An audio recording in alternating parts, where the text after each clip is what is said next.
By the 12.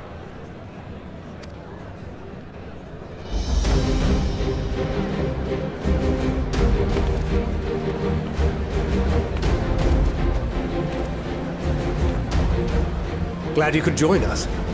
I hope you don't mind, but we went ahead and started without you. As you can imagine, our traveling companions were eager to become acquainted. 'Tis a rare thing indeed to see such a diverse and talented group of individuals assembled for a single purpose. We fight not only for the sake of Eorzea, but for the entire world, including the people of Garlemald. Much rides on the efforts of the Ilsabard Contingent. Indeed, which is why I am glad to find myself in the company of many trusted comrades, yourselves included. Lucia! I have come at the behest of Lord Emmerich, who has honored me with the role of Ishgard's representative. And for the good of all nations, not least my former homeland, I am determined to see this mission through to its end. We have a hard road ahead of us, but walk it we shall, together.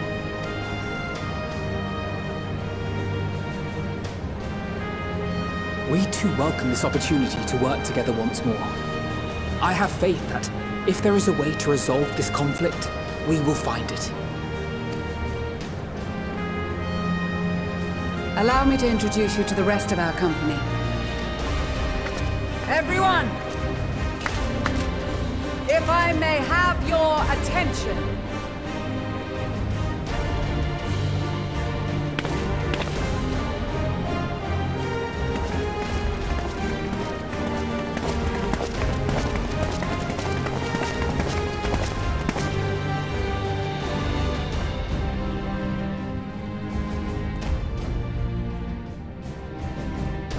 Might I ask you to speak first?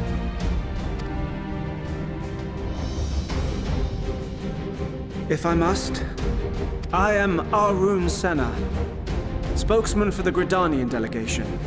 Here on behalf of my esteemed sister, the Elder Seedseer, we shall provide support and protection to those in need during our time in Garlemald.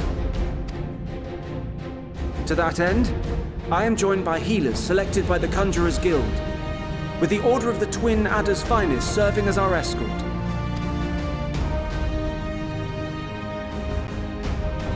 Suppose I'd better say my piece.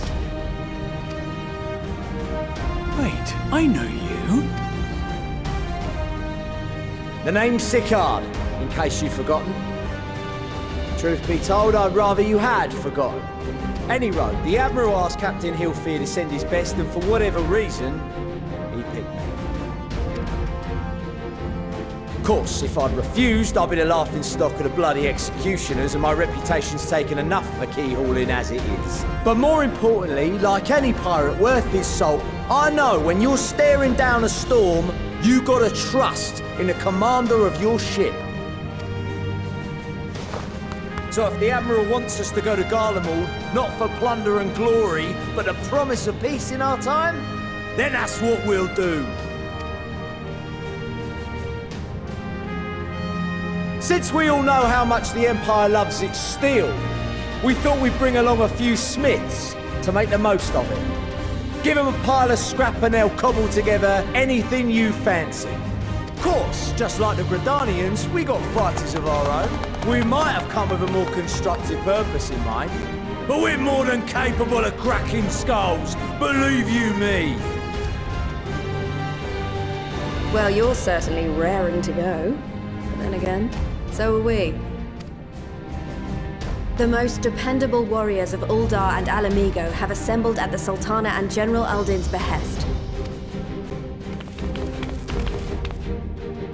If Garlemald has truly fallen, then the whole place is likely to be crawling with Telophoroi.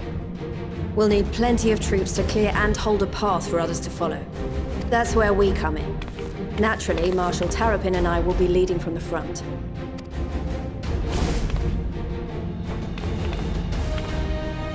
It's been some time since I last saw you in your element on the battlefield. From what I've heard, you've become pretty fearsome yourself. Master Matoya, the Avatar of Destruction.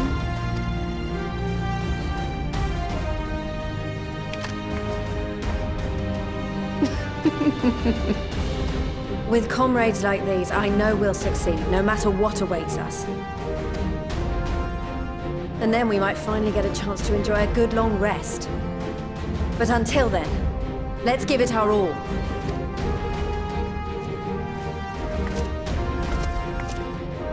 As for Ishgard, we Temple Knights have come in force to uphold our nation's commitment to the peace and welfare of our allies.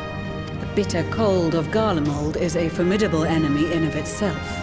Our experience fighting in ice and snow will prove invaluable in the days ahead. Accordingly, I have been designated commander of the Ilsabard Contingent. I will do all in my power to provide you with the leadership and guidance you require. The four high houses, House Hylanard foremost among them, have arranged for a host of machinists to join us on our mission. Their knowledge of Imperial Magitech is sure to be a great boon. They will address any problems of a technical nature together with the smiths of Limpsa Lomitsa. There is another awaiting introduction. Lord Emanolain! Ah, yes. Emanolain de Forton, at your service. Though, lest there be any misunderstanding, I should stress that I've not become a fearsome warrior while you were away. Rather, far from it, actually. My brother, in his infinite wisdom, decided this would be an excellent chance to make something of myself. Oh, and fight for world peace and all that. But, should the opportunity arise for a spot of ballroom dancing, I will be your twinkle-toed gentleman of light.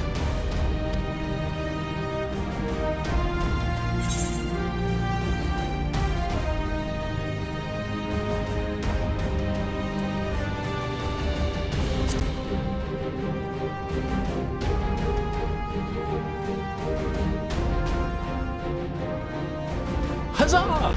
I cannot wait to regale A-Ruhn with my tales of derring-do. I believe that concludes introductions for the Grand Company of Eorzea. Our allies from the Eastern Alliance were due to arrive some time ago, but it would appear they have been delayed. Would that be the shinobi of Doma? Actually, they've been tasked with relaying messages back and forth between the various Eastern nations. According to Lord Hien, however, an equally capable company of warriors has been sent in their stead. Out of my way, you preening fool!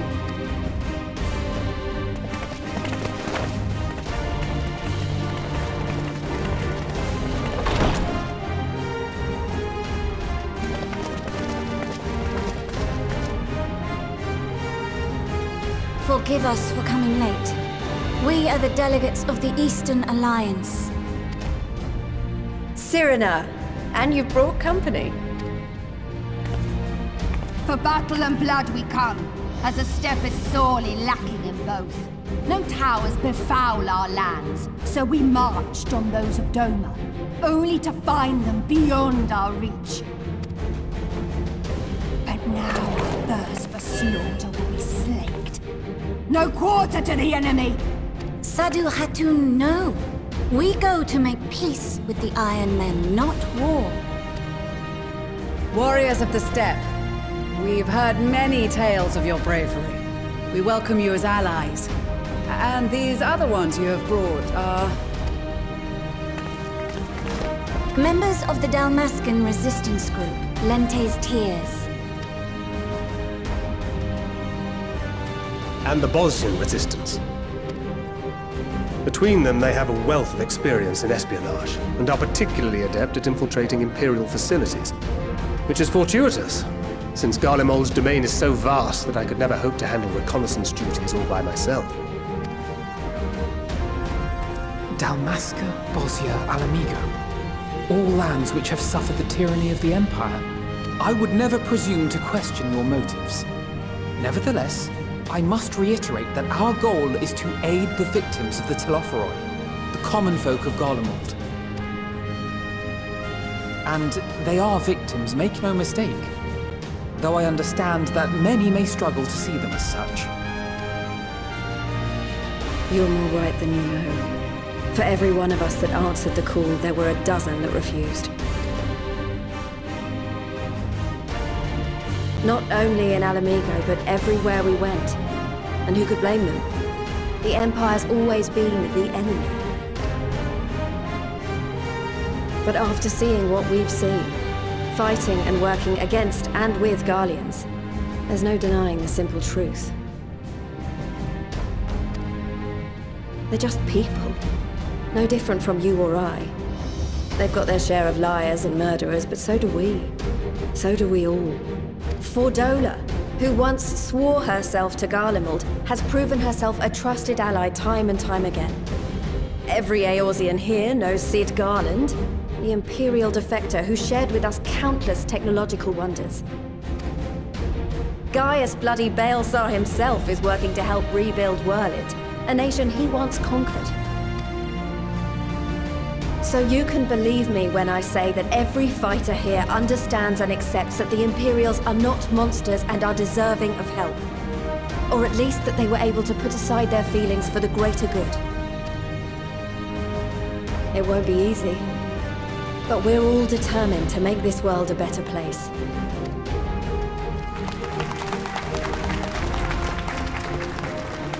What lingering concerns I may have had were clearly unwarranted. I agree with everything you said wholeheartedly. Then we are in accord. Now, let us review our strategy. To reach the Garlean capital in northern Ilsabard, we must cross the central mountain range. Fortunately, Garlemald Ironworks can provide aerial transport, sparing us this most treacherous part of our journey. However, attempting to fly any closer to Garlemald would attract the attention of the Telopheroi. As they appear to have seized control of the majority of the Imperial military, we must assume that includes its fleet. In addition, Garlemald possesses devices that can interfere with airship navigational systems, further discouraging an airborne approach.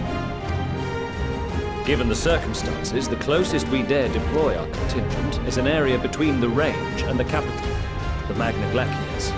From there, we must travel the rest of the way on foot. We will also need to bring the airships with us to ensure we can withdraw with haste. Although much of the terrain will be blanketed in snow, we should be able to make use of local roads and shipping facilities. The vast ice field will afford us an unobstructed view of the surrounding area. On the other hand, it will also allow others to easily spot us, so it is imperative that we only make camp in positions where we can easily defend ourselves. And the airships, which must be kept safe at all costs. We cannot account for every possibility, so we must be prepared to think on our feet. We will be tested. Sorely tested, I expect. But for our homes and for our people, and a people not our own but in need, we will succeed. Spare no effort in your preparations. Once we depart, there is no turning back.